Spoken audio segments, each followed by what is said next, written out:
ಪ್ರತಿಯೊಂದು ಮನೆಯಲ್ಲೂ ಹೆಣ್ಮಕ್ಳು ಸೇಫ್ಟಿ ಆಗಿರ್ತಾರೆ. ಮೋದಿಜಿಯಿಂದ ಕಡೆಯಿಂದ ಆದ್ರೂ ಹೇಳ್ತಾ ಇದ್ದೀನಿ, ಇಲ್ಲ ನಮ್ಮ ಮನೆ ಹೆಣ್ಮಕ್ಳು ಆಗ್ಬೇಕಂದ್ರೆ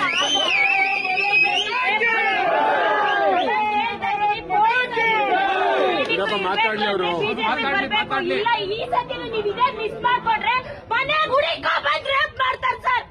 ಬಿಜೆಪಿ ಬರ್ಬೇಕು. ನಾನ್ ಪಕ್ಕ ಮೋದಿಜಿ ಫ್ಯಾನು. ನಾನ್ ಕೆಲಸ ಮುಗಿಸ್ಕೊಂಡು ಬಂದಿದ್ದೀನಿ.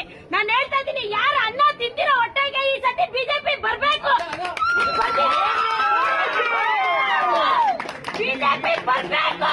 ನರೇಂದ್ರ ಮೋದಿ ಅವ್ರು ಯಾರು ಮಾಡೋರಿಲ್ಲ ಸರ್. ನೀವು ಬಡವರ ಬಂದು ಡಾಕ್ಟರ್ ಮಂಜುನಾಥ್ ಅವರಿಗೆ ಹೃದಯಪೂರ್ವಕ ಶಿಲ್ಪಗಳಿಂದ ಹೃತ್ಪೂರ್ವಕ ಬಿಜೆಪಿಗೆ ನಮ್ಗೆ ಮಾತು ಬಂದಲ್ಲ ಸರ್. ನೀವು ಪಕ್ಕ ಬರ್ತೀರಾ, ಯಾರಿಗೂ ಕೈ ಮುಗಿಯೋ ಅವಶ್ಯಕತೆ ಇಲ್ಲ. ಹಾಗೆ ನಾನು ದೇವಸ್ಥಾನ ಮುಂದೆ ಹೇಳ್ತಿದ್ದೀರಾ, ನೀವು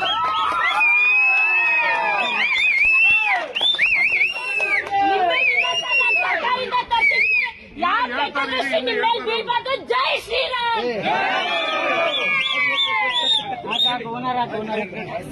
ನೀವು ಬರ್ಬೇಕು ಸರ್. ನಾನು ತುಂಬಾ ಖುಷಿ ಪಡ್ತೀನಿ.